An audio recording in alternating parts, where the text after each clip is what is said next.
너 진짜 이혼할 거야? 이 나이에 혼자 감당할 수 있겠어? 친구가 조심스럽게 그렇게 묻던 날, 저도 겁이 안 났던 건 아닙니다. 그래도 그 집에서 더 버티는 것보다는 차라리 혼자 사는 외로움이 낫겠다고 생각했습니다. 평생 참아온 결혼 생활을 끝내고 66살에 이혼을 결심한 것도 그래서였습니다. 가진 돈은 넉넉하지 않았지만 국민연금만 꼬박 나오면 어떻게든 살아낼 수 있으리라 믿었습니다. 처음엔 저도 마지막 정산만 무리 없이 끝나면 늦게나마 제 자리를 찾을 수 있을 줄 알았습니다.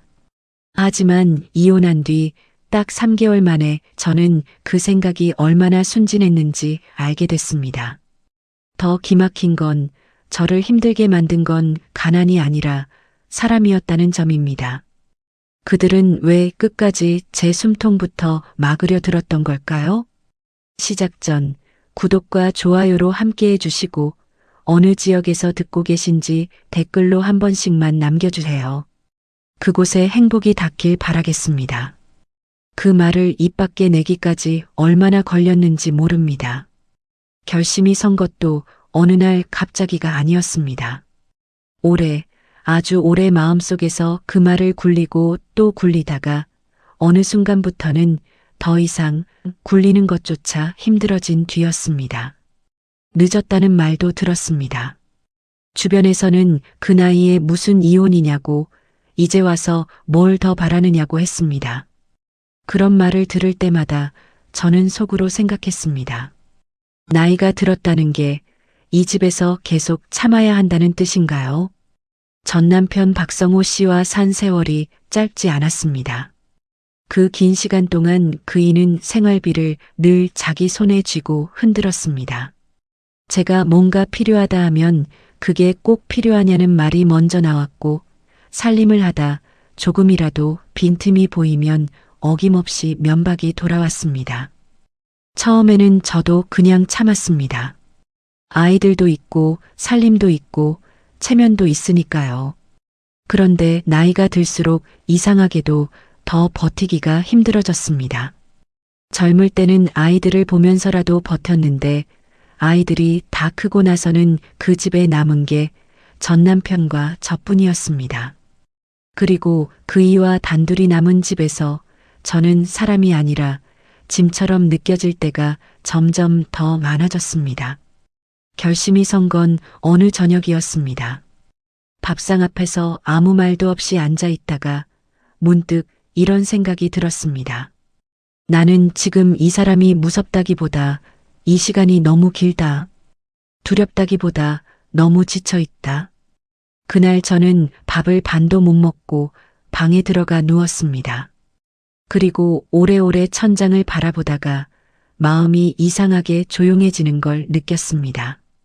그게 포기인지 결심인지 한참 헷갈렸는데 다음 날 아침이 되고 나서야 알았습니다. 포기는 눈을 감게 하지만 결심은 다시 눈을 뜨게 한다는 거요. 이혼 얘기를 꺼낼 때 전 남편은 처음엔 코웃음을 쳤습니다. 이 나이에 어딜 가겠냐. 나가봐야 갈 데도 없다. 그런 식이었습니다. 저는 떨지 않으려고 두 손을 무릎 위에 모은 채 말했습니다. 저도 이제는 제 길로 가고 싶다고요. 그이는 한참 저를 쳐다보더니 그냥 텔레비전을 켰습니다. 그날 이후 집 안 분위기가 묘하게 굳어졌고 서류 절차를 밟기까지 몇 달이 더 걸렸습니다. 긴 과정이었지만 저는 물러서지 않았습니다. 이혼을 앞두고 저는 계산을 했습니다. 모자란 살림이었지만 국민연금이 꼬박꼬박 나오고 있었고 월세가 너무 비싸지만 않으면 작은 방 하나는 구할 수 있겠다 싶었습니다. 큰 돈을 바란 게 아니었습니다. 밥은 제가 해먹을 수 있고 몸은 건강하고 마음만 편하면 어떻게든 살 수 있다고 생각했습니다. 제가 믿은 건 그것 하나였습니다. 딱 제 숨통만은 트일 최소한의 버팀목. 그 정도면 충분하다고 스스로를 다독였습니다. 그리고 이혼 정리 과정에서 전 남편과 한 가지 약속을 받아뒀습니다. 우리가 살던 집 보증금 가운데 제 몫은 나중에라도 정산해서 주겠다는 말이었습니다. 바로는 어렵더라도 3달 안에는 해결해 주겠다고 그이가 직접 문자로도 남겼습니다. 저는 마지막까지 일을 크게 만들고 싶지 않았습니다. 같이 살아온 세월이 있고 아무리 끝이 나쁘더라도 그 정도 약속은 지키겠지 싶었습니다. 그 말을 믿었습니다. 아니, 믿고 싶었습니다. 짐을 정리하는 날은 생각보다 서럽지 않았습니다. 그릇 하나, 이불 하나, 손때 묻은 냄비 하나를 꺼내 박스에 담으면서도 눈물은 나지 않았습니다. 오히려 손이 멈추지 않고 계속 움직였습니다. 오래 붙잡고 있을 힘이 없었던 건지 아니면 빨리 나가고 싶다는 마음이 더 컸던 건지 저도 잘 모르겠습니다. 다만 박스 테이프를 붙이면서 이 물건들이 내 것이구나 하는 생각이 드는데 그게 이상하게 위로가 됐습니다. 내 이름으로 남은 것들이 그래도 있다는 게요. 부동산은 몇 군데 돌았습니다. 국민연금에 맞는 작은 원룸을 보러 다녔는데 생각보다 선택지가 없었습니다. 그래도 한 군데 햇빛이 드는 방향에 창문이 하나 달린 원룸을 받았습니다. 보증금이 부담스럽지 않은 건 아니었지만 전 남편이 정산해 주기로 한 금액이 있으면 어떻게든 맞출 수 있는 수준이었습니다.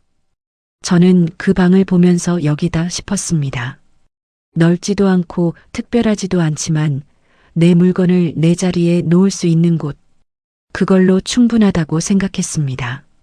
그런데 한 달이 지나면서 이상한 기운이 느껴지기 시작했습니다. 전 남편에게 정산 날짜를 물으면 말이 매번 조금씩 달랐습니다. 이번 주는 어렵다. 다음 주쯤엔 될 것 같다. 생각보다 돈이 늦게 들어온다. 이런 식이었습니다. 처음엔 정말 사정이 있나 보다 했습니다. 사람 일이라는 게 늘 계획대로 되지 않는다는 건 저도 압니다. 그래서 한 번, 두 번은 그냥 기다렸습니다. 그런데 2달이 지나도 상황은 달라지지 않았습니다. 제가 봐둔 방이 언제까지나 기다려주지는 않는다는 걸 저도 알고 있었습니다. 부동산에서도 슬슬 눈치를 주기 시작했고 저는 조금 더 서두를 필요가 있다고 전 남편에게 다시 전화를 했습니다. 그런데 그이는 이번에도 별일 아닌 것처럼 받아쳤습니다. 조금만 더 기다려달라. 다 해결될 거다. 너무 급하게 굴지 말라. 그 말이 반복될수록 제 손이 조금씩 떨리기 시작했습니다.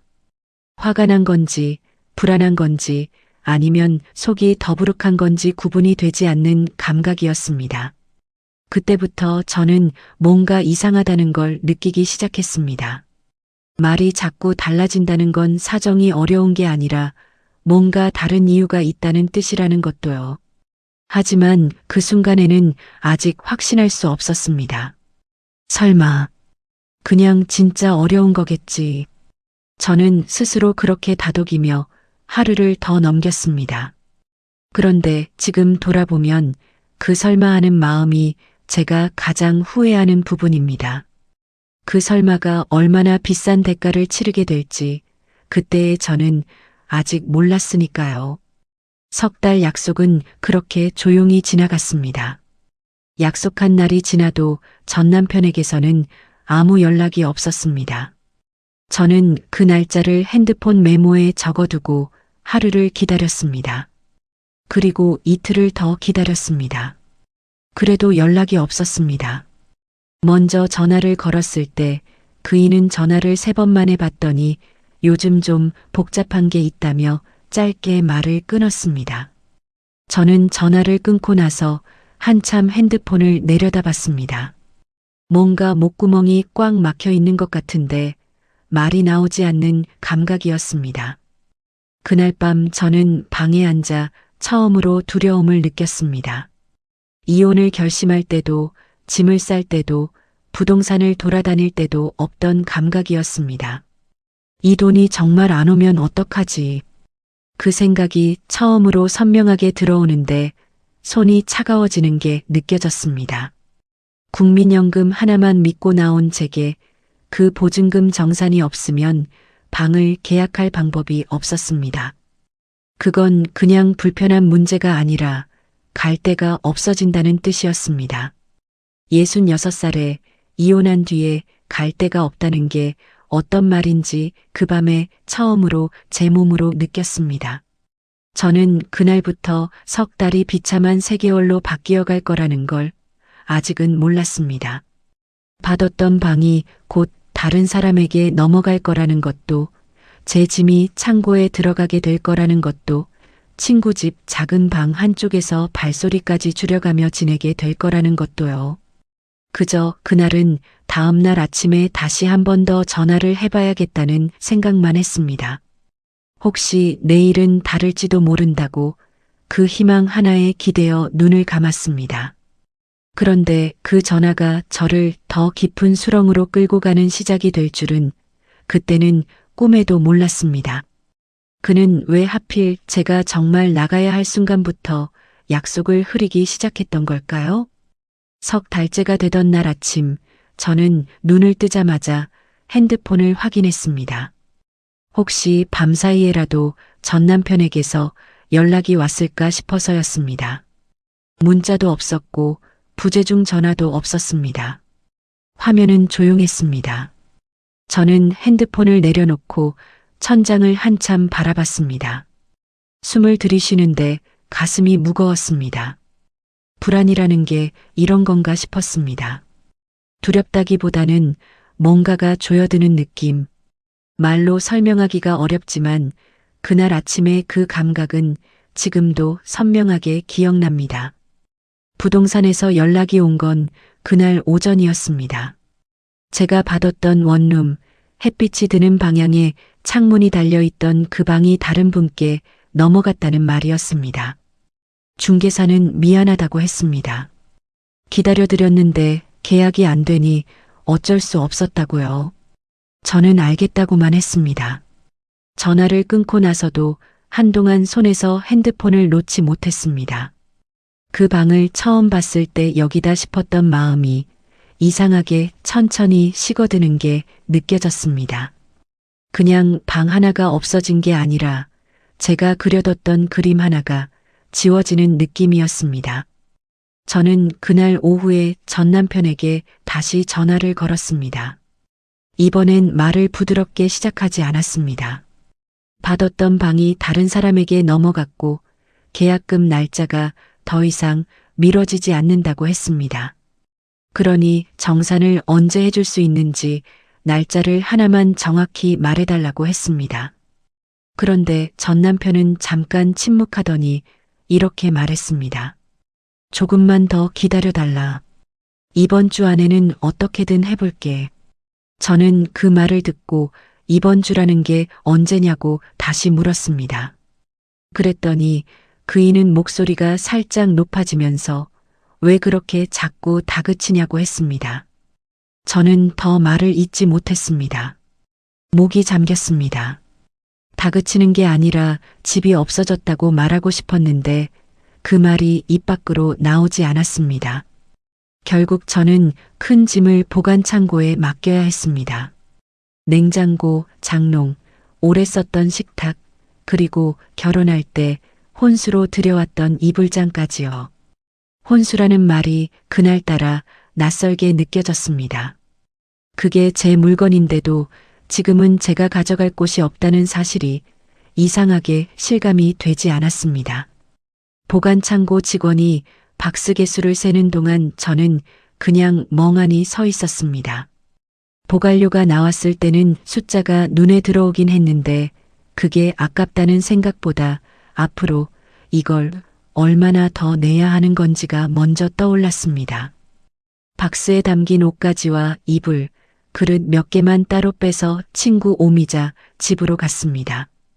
미자는 제가 전화했을 때 잠깐의 침묵도 없이 바로 말했습니다.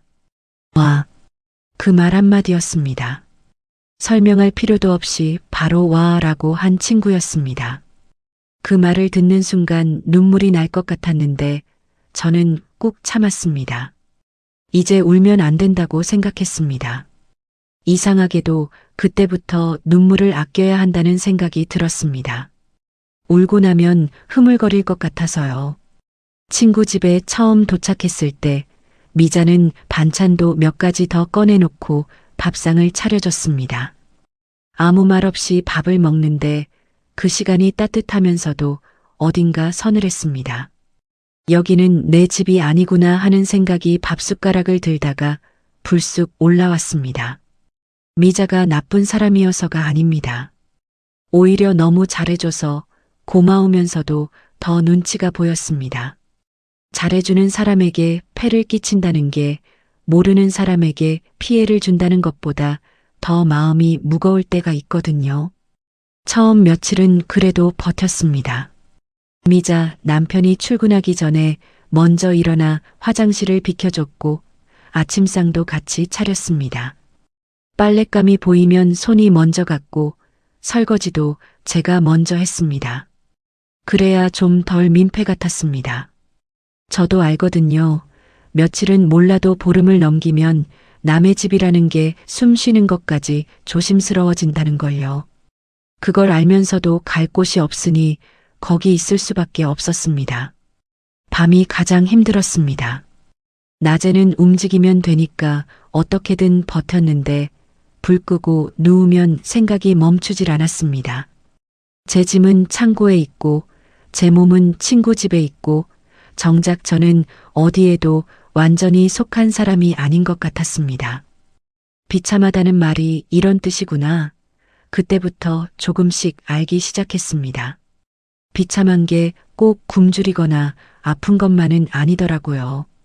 완전히 내 것인 공간이 하나도 없다는 것, 그게 사람을 이렇게 작아지게 만든다는 걸 그 밤들에 처음 배웠습니다. 전화 한 통도 방문을 닫고 받았습니다. 목소리를 낮게 깔고 되도록 짧게 끊었습니다. 불을 오래 켜두는 것도 눈치가 보여서 밤에는 핸드폰 화면 빛으로 문자를 읽었습니다. 그때 전 남편이 보낸 문자들을 다시 읽었습니다. 날짜 순으로 하나씩 넘기다 보면 처음엔 분명히 석 달 안에 정산해준다고 했는데 갈수록 말이 흐릿해지는 게 보였습니다. 빨리는 어렵다, 사정이 있다, 기다려달라. 그 말들이 반복될수록 뭔가 단단한 게 제 안에서 조금씩 굳어지는 느낌이 들었습니다. 화가 아니었습니다. 결심 같은 것이었습니다. 그런데 그 무렵 전 남편 누나 박정혜 씨에게 전화가 왔습니다. 저는 그 번호를 보는 순간부터 손이 살짝 굳었습니다. 받았더니 첫 마디가 이랬습니다. 그 나이에 혼자 나가 산다고 큰 소리 치더니 왜 이렇게 조급하냐? 저는 순간 말문이 막혔습니다. 조급하다는 말이 귓가에서 맴돌았습니다. 제가 조급한 게 아니라 갈 집이 없어진 거라고 설명하려는데 목이 꽉 잠기는 게 느껴졌습니다. 그래서 저는 차분하게 말했습니다.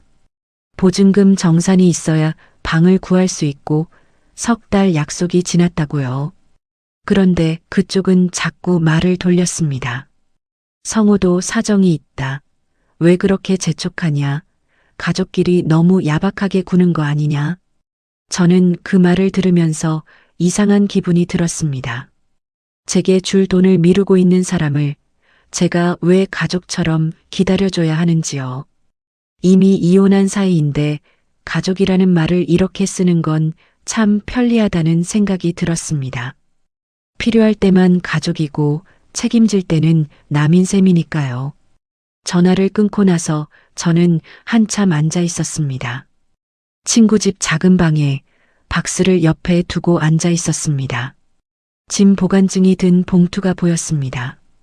이삿짐 센터에서 예약이 취소됐을 때 받은 문자도 핸드폰에 그대로 남아 있었습니다. 저는 그걸 보면서 이상하게 생각했습니다. 조급한 사람은 저인데 부끄러운 사람도 저여야 하는 건가요? 제 돈을 받아야 하는 사람이 저인데 왜 제가 더 숨죽여야 하는 건지요? 그날 밤 미자가 차를 한 잔 가져다 줬습니다. 아무 말 없이 내려놓고 나갔습니다. 저는 그 따뜻한 잔을 두 손으로 감싸 쥐고 한참 있었습니다. 이 온기가 얼마나 오래 갈 수 있을까? 그게 찻잔 얘기가 아니라는 걸 저도 알면서 그냥 그렇게 생각했습니다. 저는 그때까지도 전 남편이 사정이 생긴 거라고, 진짜로 여유가 없는 거라고 믿으려 했습니다. 일부러 버티는 사람이라고는 생각하지 않으려 했습니다. 그런데 그날 박정혜 씨 전화를 받고 나서 처음으로 이게 사정이 아닐 수도 있다는 생각이 머릿속에 들어왔습니다. 사정이 어려운 사람은 미안해합니다. 그런데 그쪽에서 온 말은 미안함이 아니라 핀잔이었습니다. 그 온도 차이가 이상하게 오래 남았습니다. 이튿날도 그 다음 날도 연락은 없었습니다. 저는 친구 집 작은 방에서 아침을 맞고 낮을 버티고 밤을 넘겼습니다. 발소리를 줄이고 웃음소리를 낮추고 되도록 공간을 작게 쓰려고 했습니다. 그게 당연한 것처럼 몸에 배어가고 있었습니다. 그 사실이 어느 순간 가장 무서웠습니다. 비참함에 익숙해지고 있다는 느낌이요. 이래선 안 된다고 생각했습니다. 이대로 있다가는 정말 제 목까지 통째로 사라지는 게 아닐까요? 며칠이 더 지나도 전 남편에게서는 아무 연락이 없었습니다. 저는 기다리는 것도 이제 한계라는 걸 느꼈습니다. 전화를 해도 말이 돌고 문자를 보내도 답이 늦거나 짧게 끊겼습니다. 이대로 친구 집에서 하루하루를 넘기다가는 정말 아무것도 달라지지 않을 것 같았습니다. 저는 결심했습니다. 직접 만나야겠다고요. 전화로는 피하면 그만이지만 얼굴을 마주하면 그래도 제대로 된 답을 들을 수 있지 않을까 싶었습니다. 아니, 솔직히는 그것보다도 그냥 더 이상 기다리고만 있는 제 자신이 견디기 힘들었습니다. 전 남편이 자주 다닌다는 동네가 있었습니다. 오래 살았던 동네라 얼굴 아는 사람도 있고 부동산 중개소도 그쪽을 자주 들른다는 걸 알고 있었습니다. 저는 그날 오전에 미자 집을 나서면서 별로 큰 기대는 하지 않았습니다. 혹시 마주치면 이야기를 나눠보고 아니면 따로 연락을 해보자는 생각이었습니다. 가방 안에는 그동안 모아둔 문자 내용을 출력해 넣은 서류 봉투가 하나 들어 있었습니다. 딱히 뭔가를 하려고 가져간 건 아니었습니다. 그냥 제가 혼자 읽으려고 정리해둔 것들이었습니다. 그런데 정말 우연히 마주쳤습니다. 부동산 중개소 바로 앞 골목에서였습니다. 전 남편은 중개소 직원과 이야기를 나누며 나오다가 저를 보더니 잠깐 멈췄습니다. 저도 멈췄습니다. 서로 한 박자씩 늦게 반응한 것 같았습니다. 저는 먼저 말을 꺼냈습니다. 차분하게 목소리를 낮춰서 정산 날짜를 다시 한번 여쭤봐도 되겠냐고요. 약속하신 석 달이 지났고 저도 더는 미룰 수가 없는 상황이라고 했습니다. 그렇게 많은 말을 한 것도 아니었습니다. 딱 그것 하나였습니다. 그런데 전 남편의 얼굴이 순간 확 굳었습니다. 그리고 그이가 한 행동은 제가 예상하지 못한 것이었습니다. 목소리를 낮추는 게 아니라 오히려 높였습니다. 그것도 중개소 직원이 있는 자리에서 드나드는 사람들이 들릴 만한 크기로요. 이혼해놓고도 돈 때문에 사람을 이렇게 들들 볶느냐? 당신은 끝까지 돈 얘기밖에 없냐? 그 말이 골목에 퍼졌습니다. 저는 그 순간 손에 들고 있던 서류 봉투를 꽉 쥐었습니다. 손이 떨렸습니다. 얼굴이 화끈거렸습니다. 중개소 직원이 저를 보고 있었고 마침 그 앞을 지나던 사람들도 걸음을 늦추며 이쪽을 쳐다봤습니다. 저는 바로 말을 받아치지 못했습니다. 아무 말도 나오지 않았습니다. 제가 한 말은 약속하신 정산 날짜 하나였는데 어느새 저는 사람들 앞에서 이혼한 뒤에도 돈을 들들 볶는 여자가 되어 있었습니다. 억울하다는 말이 맞는지도 모르겠습니다. 그 자리에 서 있는 동안은 억울함보다 창피함이 더 컸습니다. 왜 창피해야 하는지 이유도 모르면서 그냥 얼굴이 달아올랐습니다. 저는 그대로 몇 초를 서 있다가 조용히 돌아섰습니다. 더 말을 하면 더 나빠질 것 같았습니다. 그 자리를 빨리 벗어나는 게 맞다고 몸이 먼저 판단했습니다. 돌아오는 길이 얼마나 길게 느껴졌는지 모릅니다. 버스를 탔는데 어느 정류장에서 내렸는지도 잘 기억이 나지 않습니다. 걸어오면서도 그 말이 자꾸 귀에서 맴돌았습니다. 돈 때문에 들들 볶는다. 끝까지 돈 얘기밖에 없다. 저는 걸으면서 속으로 되물었습니다. 제가 그런 사람인가? 정말 제가 그렇게 보였던 걸까? 그 생각이 드는 순간이 가장 서러웠습니다. 제 잘못이 뭔지도 모르면서 제가 잘못한 것 같은 기분이 드는 그 순간이요. 친구 집에 돌아와서도 한동안 아무 말을 하지 않았습니다. 미자가 눈치를 채고 슬쩍 물었습니다. 괜찮아?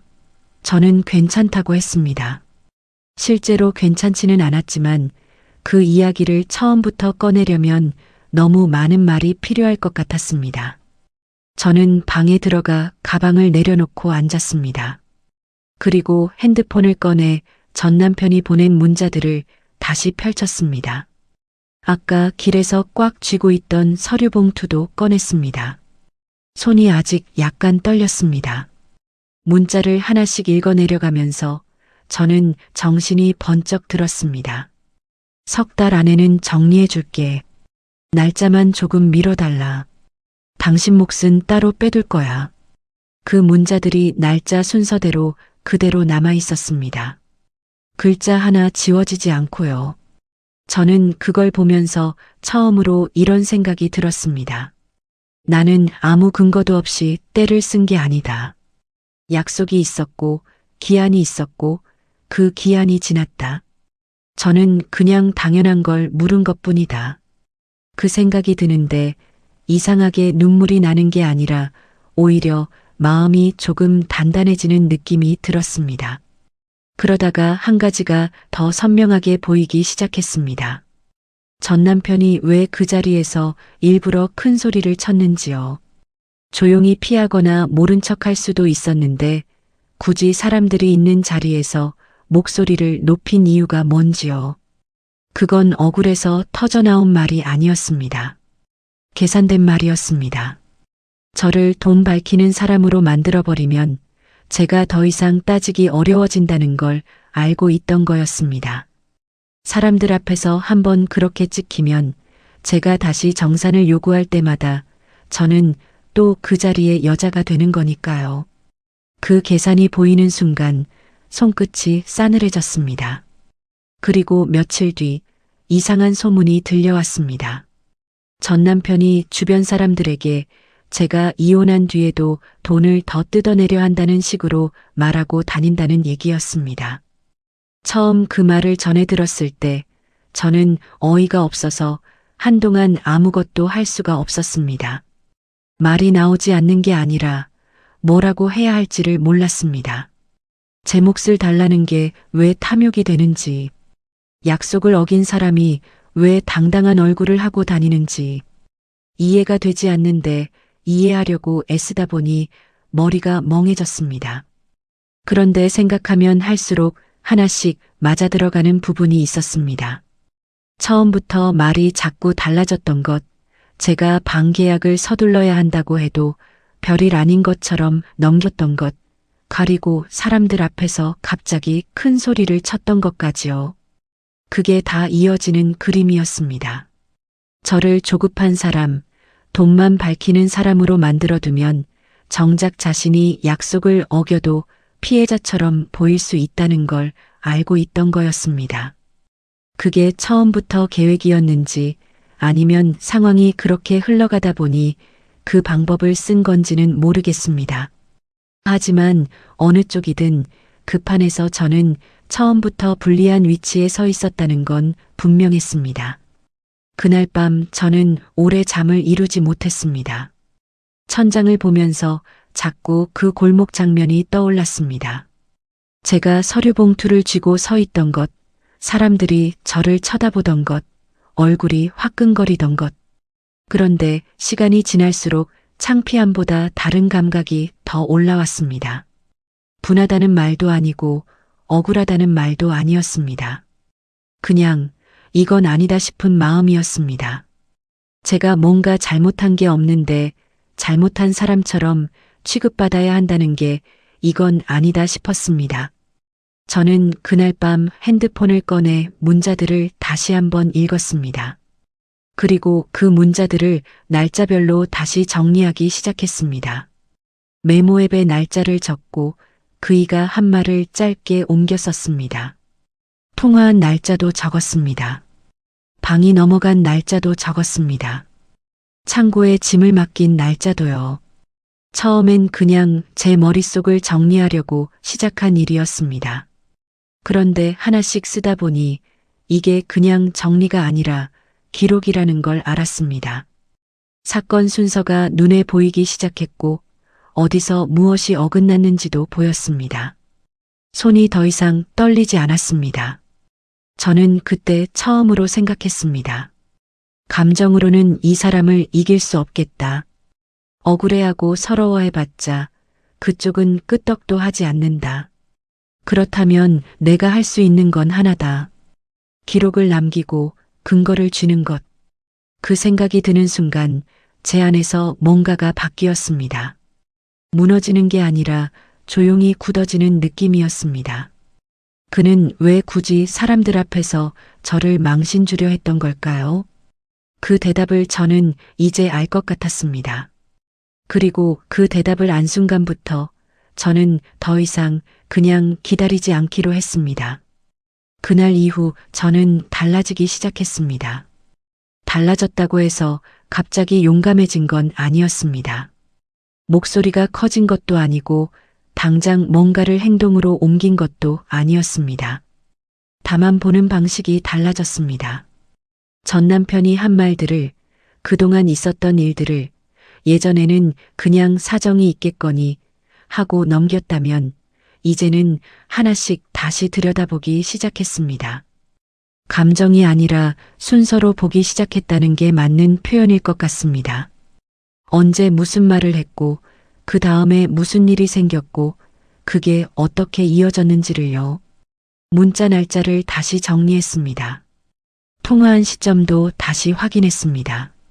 전 남편이 정산을 미루기 시작한 게 정확히 언제부터였는지, 처음에 한 말과 나중에 한 말이 어떻게 달라졌는지를 옆에 나란히 두고 봤습니다. 그렇게 보니 처음엔 보이지 않던 것들이 하나씩 드러났습니다. 이번 주가 어렵다던 말이 다음엔 이번 달이 어렵다는 말이 됐고, 그 다음엔 상황이 좀 정리되면 한다는 말로 바뀌었습니다. 기한이 점점 뒤로 밀리는 게, 말의 온도가 조금씩 낮아지는 게 나란히 놓고 보니 선명하게 보였습니다. 그러다가 우연히 들은 이야기 하나가 마음에 걸렸습니다. 전 남편 조카 얘기였습니다. 그 무렵 조카가 급하게 사업자금 때문에 돈을 돌렸다는 말을 주변에서 주워들은 게 있었습니다. 처음엔 그냥 흘려들었습니다. 남의 집 사정이고 저와 직접 상관이 있는 일도 아니라고 생각했습니다. 그런데 날짜를 맞춰보다가 멈칫했습니다. 조카 이야기가 나오기 시작한 시점과 전 남편이 저에게 정산을 미루기 시작한 시점이 거의 겹쳤습니다. 우연이라고 하기엔 타이밍이 너무 맞았습니다. 처음엔 설마 했습니다. 설마 제 몫으로 줘야 할 돈을 다른데 먼저 쓴 건 아니겠지. 그건 너무한 거 아닌가. 저는 스스로 그 생각을 밀어냈습니다. 그래도 같이 산 세월이 있는데 아무리 이혼한 사이라도 그 정도까지야 하겠느냐고요. 하지만 아무리 밀어내려 해도 그 생각은 자꾸 다시 돌아왔습니다. 사람이 뭔가를 부정하려고 자꾸 애를 써야 한다는 건 이미 어딘가에서는 그게 맞을 수도 있다는 걸 알고 있다는 뜻이거든요. 저는 그때부터 가장 현실적인 가능성을 생각해 보기 시작했습니다. 제 몫으로 줘야 할 돈을 이미 다른 구멍을 막는데 써버린 거구나. 그 생각이 자리를 잡는 순간 그동안 이해되지 않던 것들이 한꺼번에 맞아 들어갔습니다. 왜 처음엔 3달 안에 된다고 했다가 말이 자꾸 달라졌는지, 왜 제가 방계약을 서둘러야 한다고 해도 별일 아닌 것처럼 넘겼는지, 왜 사람들 앞에서 갑자기 큰 소리를 쳐서 저를 돈 밝히는 사람으로 만들려 했는지까지요. 돈이 없어서 못 주는 사람과 돈을 이미 다른 곳에 써버려서 못 주는 사람은 다릅니다. 전자는 미안해하지만 후자는 상대방을 나쁜 사람으로 만들어야 자기가 버틸 수 있습니다. 그이가 한 행동은 후자에 훨씬 가까웠습니다. 그걸 알고 나서는 박정혜 씨와 나눈 통화도 다시 들렸습니다. 며칠 뒤 전 남편 누나와 또 통화가 됐습니다. 그쪽은 이번에도 요즘 누구나 사정이 있다. 가족끼리 너무 야박하게 굴지 말라는 식으로 말했습니다. 저는 그 말을 듣는데 이번엔 흔들리지 않았습니다. 오히려 이상하게 차분해졌습니다. 제게 줘야 할 돈을 쥐고 버티는 사람에게 왜 제가 가족처럼 이해해줘야 하는지 도무지 납득이 되지 않았습니다. 더 이상 납득하려고 애쓰지도 않았습니다. 저는 짧게 말했습니다. 약속하신 기한이 지났고 저도 더는 기다리기 어렵습니다. 그리고 전화를 끊었습니다. 끊고 나서 손이 약간 떨렸습니다. 화가 나서가 아니라 제가 처음으로 그 말을 짧게 끊었다는 사실 때문이었습니다. 늘 길게 설명하고 이해시키려 하고 사정을 봐드리려 했는데 이번엔 그러지 않았습니다. 이상하게 그게 무서우면서도 후련했습니다. 그날 밤 저는 친구 집 작은 방에 누워 한참을 생각했습니다. 처음부터 다시 돌아봤습니다. 이혼을 결심했을 때 전 남편은 3달 안에 정산해준다고 했습니다. 그 말을 저는 믿었습니다. 믿을 수밖에 없기도 했고 믿고 싶기도 했습니다. 그런데 지금 생각해보면 그이가 그 말을 할 때 이미 제 몫이 어디로 갈지 알고 있었던 건 아닐까 싶었습니다. 약속은 해두되 실제로는 그 돈이 이미 다른 방향으로 흘러가고 있었던 거라면 처음부터 저는 기다릴수록 불리한 판이었던 셈입니다. 그 생각이 드는 순간 가장 서러운 건 배신감 같은 게 아니었습니다. 제가 처음부터 만만하게 보였겠구나 하는 게 더 컸습니다. 늦은 나이에 이혼한 사람, 당장 기댈 데도 없고 성격상 일을 크게 버리지도 못할 것 같은 사람. 그러니까 조금 뒤로 미뤄도 괜찮겠다고 봤던 거겠지요. 참고 기다리다가 결국 포기할 거라고요. 그 판단이 맞았기 때문에 이렇게까지 밀어붙인 거겠지 싶었습니다. 억울하다기보다 그게 더 마음이 시렸습니다. 그런데 한편으로는 그 생각이 저를 다시 일으켜 세우기도 했습니다. 만만하게 봤다면 만만하지 않다는 걸 보여주면 된다. 포기할 거라고 봤다면 포기하지 않으면 된다. 말로 하는 게 아니라 근거를 가지고 움직이면 된다. 그 생각이 들어오자 머릿속이 이상하게 선명해졌습니다. 막막하던 게 조금 정리되는 느낌이었습니다. 여전히 두렵긴 했습니다. 제가 이런 걸 해본 적이 없으니까요.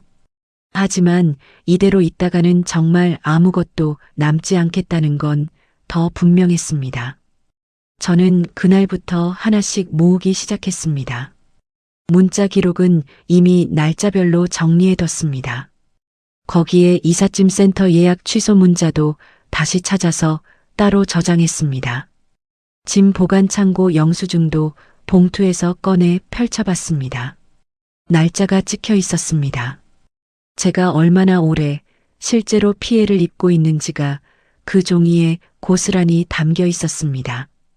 부동산에서 방이 넘어갔다는 연락을 받은 날짜도 적어뒀습니다. 그리고 제가 받았던 방의 보증금 수준도 그게 전 남편 정산금과 얼마나 연결돼 있는지도 메모에 덧붙였습니다. 기록한다는 게 이렇게 다른 일인지 그때 처음 알았습니다. 머릿속으로 억울해하는 것과 날짜와 숫자로 적어두는 건 완전히 달랐습니다. 적어놓고 나면 감정이 빠지고 사실만 남았습니다. 그 사실이 차갑게 줄을 서 있는 게 이상하게 힘이 됐습니다. 제가 괜히 예민한 게 아니라는 걸 실제로 일어난 일들이 증명해주고 있었으니까요. 친구 미자는 어느 날 저녁 제가 방에서 뭔가를 적고 있는 걸 보고 조용히 물었습니다. 뭐 하는 거야?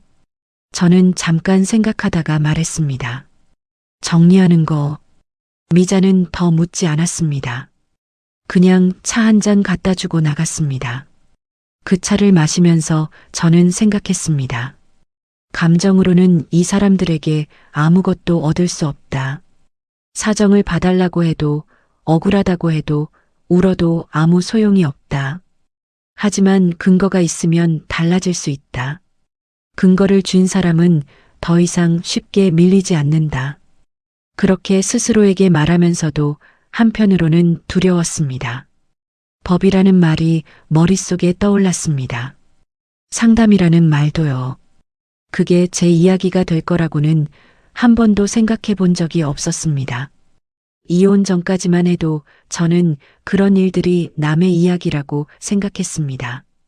드라마에 나오거나 신문에 나오는 사람들 이야기라고요. 그런데 지금 제 손에 들린 영수증과 문자 기록을 보면서 그게 이미 제 이야기가 되어 있다는 걸 느꼈습니다. 내가 움직여야 한다. 기다리는 건 더 이상 방법이 아니다.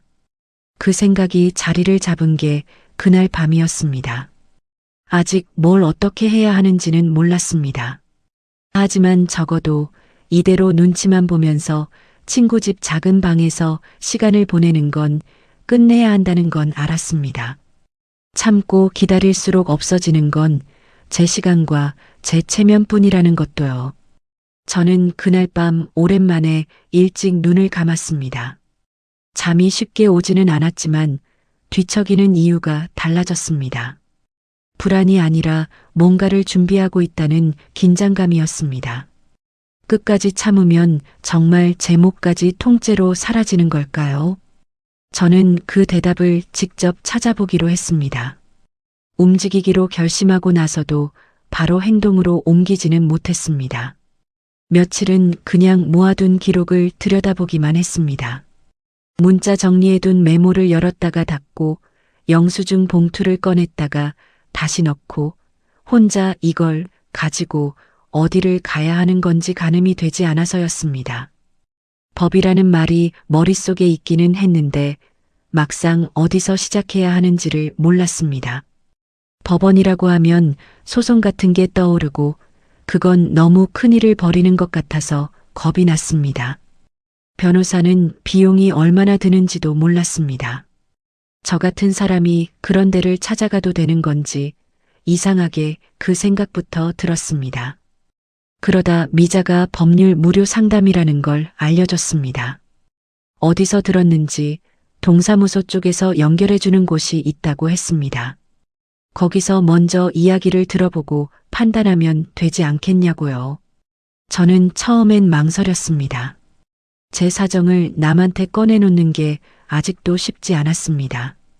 억울한 이야기를 입 밖에 내면 괜히 더 초라해지는 것 같은 느낌이 있었거든요. 그런데 미자가 조용히 말했습니다. 억울한 걸 혼자만 알고 있으면 억울한 것만 남는다고요. 그 말이 이상하게 마음에 박혔습니다.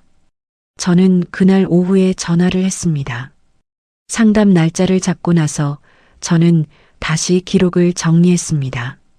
이번엔 혼자 보려고 정리한 게 아니라 누군가에게 설명하기 위한 정리였습니다. 문자 날짜와 내용을 순서대로 옮겨 적었습니다. 전 남편이 3달 안에 정산해주겠다고 한 문자, 날짜를 미뤄달라고 한 문자, 그리고 그 이후로 말이 점점 흐려진 것들까지요. 방계약이 깨진 날짜, 이삿짐 센터 예약 취소 문자, 창고 보관료 영수증도 따로 뽑아서 순서대로 끼워뒀습니다. 손으로 적으면서 보니 생각보다 기간이 길었습니다. 그 긴 시간 동안 제가 얼마나 실제로 피해를 입고 있었는지가 종이 위에 줄줄이 늘어섰습니다. 상담 당일 아침에는 이상하게 긴장이 됐습니다. 무슨 말을 들을지 몰라서였는지 아니면 제 사정이 실제로 어떻게 보일지가 두려워서였는지 모르겠습니다. 거울 앞에서 옷을 갈아입으면서 저는 속으로 생각했습니다. 울지 말자. 설명을 하다가 울어버리면 말이 흐트러지니까 꼭 필요한 것만 순서대로 차분하게. 그게 제가 스스로에게 한 다짐이었습니다. 상담 자리에서 저를 맞아준 분은 최도연 씨였습니다. 50대쯤 돼 보이는 법무사였습니다. 차분한 분이었습니다. 서두르는 기색 없이 앉아서 제 이야기를 들었습니다. 저는 처음으로 누군가 앞에서 울지 않고 제 상황을 처음부터 끝까지 설명했습니다. 이혼 당시 정산 약속이 있었던 것, 기한이 지났는데도 계속 말이 달라진 것, 방 계약이 깨진 것, 짐이 창고에 들어간 것, 친구 집에서 보름 넘게 지내고 있는 것까지요. 말하면서 손이 약간 떨리긴 했지만 목소리는 흔들리지 않았습니다. 최도연 씨는 제 이야기를 다 듣고 나서 잠깐 기록을 들여다봤습니다. 그리고 이렇게 말했습니다.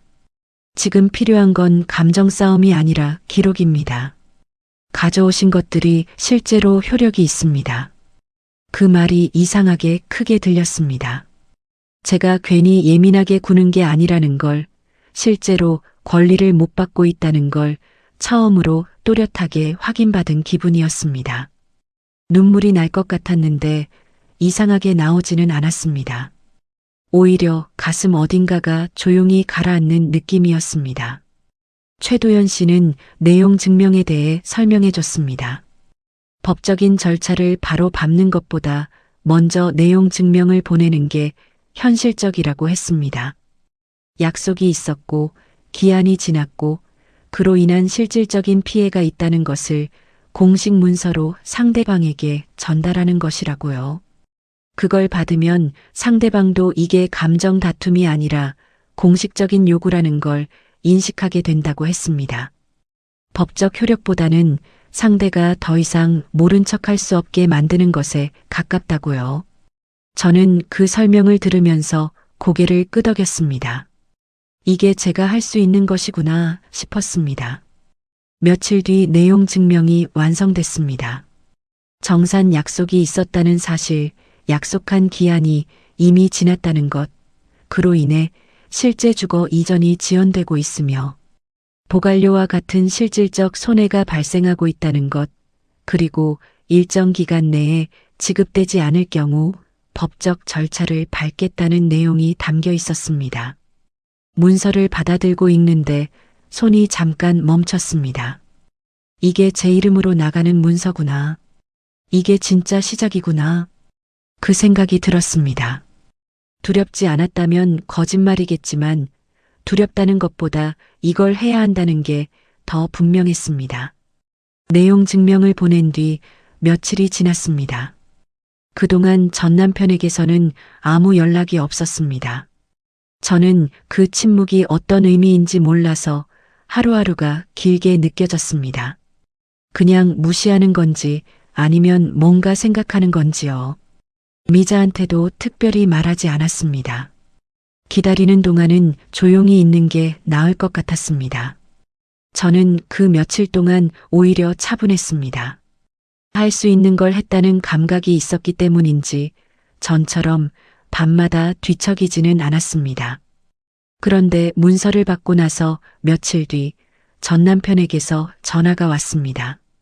핸드폰 화면에 그 이름이 뜨는 걸 보면서 저는 잠깐 숨을 골랐습니다. 그리고 받았습니다. 첫 마디가 일을 왜 이렇게 크게 만드느냐는 말이었습니다. 목소리가 낮았습니다. 그 전에 사람들 앞에서 큰 소리 치던 것과는 달랐습니다. 저는 조용히 들었습니다. 그이는 서로 좋게 끝낼 수 있지 않겠냐, 굳이 이런 방식으로 해야 하겠냐는 말을 이어갔습니다. 저는 한참 듣다가 짧게 말했습니다. 좋게 끝내자고 석 달을 기다렸습니다. 그리고 전화를 끊었습니다. 끊고 나서 손이 떨렸습니다. 그런데 이번엔 무서워서 떨린 게 아니었습니다. 뭔가 오랫동안 참아왔던 게 조용히 풀리는 느낌이었습니다. 그렇게 당당하던 사람이 문서 한 장 앞에서 목소리가 낮아졌습니다. 저는 그 온도 차이를 몸으로 느꼈습니다. 정말 떳떳했다면 왜 그 문서 한 장에 그렇게 급해졌을까요? 며칠 뒤에는 박정혜 씨한테서도 연락이 왔습니다. 예전과는 말투가 달랐습니다. 전에는 제가 야박하다, 조급하다, 가족끼리 왜 그러냐 했는데 이번엔 서로 감정 상하지 않게 잘 정리하자는 식이었습니다. 저는 그 말을 듣고 피식 웃음이 나왔습니다. 웃어서는 안 되겠다 싶어 참았지만요. 제가 친구 집에서 보름 넘게 발소리까지 줄여가며 지낼 때는 아무도 제 체면을 걱정해주지 않았습니다. 제 몫을 정식으로 요구하는 문서가 나가고 나서야 다들 조용해지고 다들 좋게 정리하자는 말을 꺼냈습니다. 저는 그때 비로소 알았습니다. 참고만 사는 사람은 만만해 보여도 근거를 쥔 사람은 더 이상 쉽게 밀 수 없다는 거리요. 그게 법이 무서워서도 아니고 갑자기 제가 강해진 것도 아니었습니다. 그냥 제가 실제로 겪은 일들을 날짜와 기록으로 정리해서 문서 한 장에 담았을 뿐인데 그게 그토록 오래 저를 흔들어 온 사람들의 태도를 바꿔놓았습니다. 억울해하고 서러워하고 친구 집 작은 방에서 숨죽이고 있던 저는 아무것도 바꾸지 못했는데 기록을 든 저는 달랐습니다. 최도연 씨가 상담 자리에서 했던 말이 다시 떠올랐습니다. 지금 필요한 건 감정 싸움이 아니라 기록이라고요. 그 말이 그냥 상담사의 조언이 아니라 제 삶에서 실제로 작동한다는 걸 저는 그 전화를 받고 나서야 온몸으로 이해했습니다. 감정은 상대방이 무시하면 그만이지만 기록은 무시할 수가 없습니다. 날짜가 찍혀 있고 문자가 남아 있고 영수증이 있고 그게 문서로 묶여서 공식적으로 전달되면 아무리 큰 소리치던 사람도 더 이상 모른 척할 수 없게 됩니다. 그렇게 당당하던 사람들은 왜 기록 앞에서만 조용해졌을까요? 저는 그 질문을 오래 붙들고 있었습니다. 그리고 결국 이런 생각이 들었습니다. 처음부터 그들이 믿은 건 제가 기록하지 않을 거라는 거였습니다. 참기만 하고 울기만 하고 결국 포기할 거라는 거였습니다. 그 계산이 틀렸다는 걸 보여준 것, 그게 내용 증명 한 장이 한 일이었습니다. 저는 이제 다음이 보이기 시작했습니다. 아직 끝난 건 아니었지만 판이 조금씩 달라지고 있다는 건 느껴졌습니다. 드디어 제 차례가 오고 있었습니다. 내용 증명을 보낸 뒤부터 상황은 조금씩 달라지기 시작했습니다. 달라진다는 게 갑자기 극적으로 바뀌는 건 아니었습니다. 전 남편이 어느 날 갑자기 미안하다고 하거나 당장 돈을 들고 나타나는 그런 일은 없었습니다. 다만 그전까지 버텨오던 방식이 더 이상 통하지 않는다는 걸 그쪽도 느끼기 시작한 것 같았습니다. 연락이 뜸해지는 게 아니라 오히려 조금씩 들어오기 시작했습니다. 짧고 조심스러운 연락이었습니다. 전과는 온도가 달랐습니다. 저는 그 온도 차이를 놓치지 않았습니다. 전 남편과 다시 이야기를 나눈 건 내용 증명을 보내고 열흘쯤 지났을 때였습니다. 이번엔 제가 먼저 연락하지 않았습니다. 그이 쪽에서 만나자고 했습니다. 장소는 조용한 카페였습니다. 저는 가기 전에 기록 정리해둔 것들을 다시 한번 훑어봤습니다. 새로 챙길 건 없었습니다. 이미 다 있었습니다. 가방에 봉투를 넣고 나서면서 이상하게 마음이 가벼웠습니다. 두렵다기보다는 이제 할 말을 하러 간다는 느낌이었습니다. 카페에서 전 남편을 마주했을 때 그의 얼굴이 예전과 달라 보였습니다. 그 전에 사람들 앞에서 큰 소리치던 얼굴이 아니었습니다. 어딘가 피곤해 보였고 말을 꺼내기 전에 한참 커피잔만 내려다봤습니다. 저는 먼저 말하지 않았습니다. 기다렸습니다. 그이가 먼저 입을 열었습니다. 사정이 있었다. 급한 데가 생겼다. 그렇게까지 오래 끌 생각은 아니었다는 말이 이어졌습니다. 저는 그 말을 들으면서 고개를 끄덕이지도 가로젓지도 않았습니다. 그냥 들었습니다. 예전 같으면 그 말을 듣는 것만으로도 흔들렸을 텐데 이번엔 달랐습니다. 이미 너무 많이 흔들린 뒤였고 무엇보다 그 말들이 아무것도 되돌려주지 않는다는 걸 알고 있었습니다. 그이는 결국 정산을 하겠다고 했습니다. 한 번에 전부를 주기는 어렵고 나눠서라도 정리하겠다고 했습니다. 저는 그 말을 듣고 잠깐 생각했습니다. 나눠서라도 된다. 하지만 이번엔 날짜가 있어야 한다. 저는 조용히 말했습니다. 언제까지 얼마씩 주실 건지 오늘 여기서 정하고 싶다고요. 그이가 잠깐 머뭇거렸습니다. 저는 기다렸습니다. 결국 날짜와 금액이 정해졌습니다. 저는 그 자리에서 핸드폰 메모에 그 내용을 적었습니다. 전 남편이 그걸 보면서 표정이 굳었지만 아무 말도 하지 않았습니다. 저는 적고 나서 말했습니다. 확인하셨죠? 그이는 짧게 네 라고 했습니다. 그 대답이 그렇게 작게 들린 적이 없었습니다. 카페를 나오면서 저는 한동안 걸었습니다. 어디로 가는지도 별로 생각하지 않고 그냥 걸었습니다. 가슴이 후련하다기보다는 조용한 느낌이었습니다. 오래 팽팽하게 당겨져 있던 게 천천히 풀리는 것 같은 감각이요. 눈물이 날 것 같기도 했는데 이상하게 나오지는 않았습니다. 저는 걸으면서 생각했습니다. 이게 다가 아니다. 날짜가 지켜질 때까지는 아직 끝난 게 아니다. 그래도 이 자리까지 온 게 석 달 전에 저라면 상상도 못했을 일이었습니다. 약속한 날짜는 지켜졌습니다. 한 번에 깔끔하게 된 건 아니었습니다. 첫 번째 날짜엔 일부가 들어왔고 두 번째 날짜엔 나머지가 들어왔습니다. 입금 확인을 하면서 저는 한참 화면을 들여다봤습니다. 숫자가 맞는지 3번을 확인했습니다. 맞았습니다. 저는 핸드폰을 내려놓고 잠깐 눈을 감았습니다. 여기까지 오는데 얼마나 걸린 건지 그 시간이 한꺼번에 떠오르는 것 같았습니다. 창고 영수증을 끊던 날 친구 집 작은 방에서 발소리를 줄이며 지내던 밤들, 골목에서 사람들 앞에 서 있던 그 순간까지요. 그게 다 이 숫자 하나로 정리되는 건 아니었지만 그래도 이 숫자가 들어왔다는 사실은 제가 끝까지 포기하지 않았다는 증거이기도 했습니다. 저는 그 돈으로 방을 구했습니다. 오래 알아보지 않았습니다. 처음 봤을 때 여기다 싶은 곳으로 바로 계약했습니다. 넓지도 않았고 새집 냄새가 나는 곳도 아니었습니다. 오래된 건물에 작은 창문 하나 달린 방이었습니다. 그래도 그곳은 제 집이었습니다. 제 이름으로 계약한, 제가 열쇠를 쥔 제 집이었습니다. 이사하던 날 창고에서 짐을 꺼내 옮겼습니다. 냉장고가 들어오고 장롱이 들어오고 오래 쓰던 식탁이 제자리를 잡는 걸 보면서 저는 그냥 서 있었습니다. 이 물건들이 창고 안에 있던 시간이 얼마나 됐는지 그게 생각났습니다. 기다렸다. 나도 기다리고 이 물건들도 기다렸다 싶었습니다.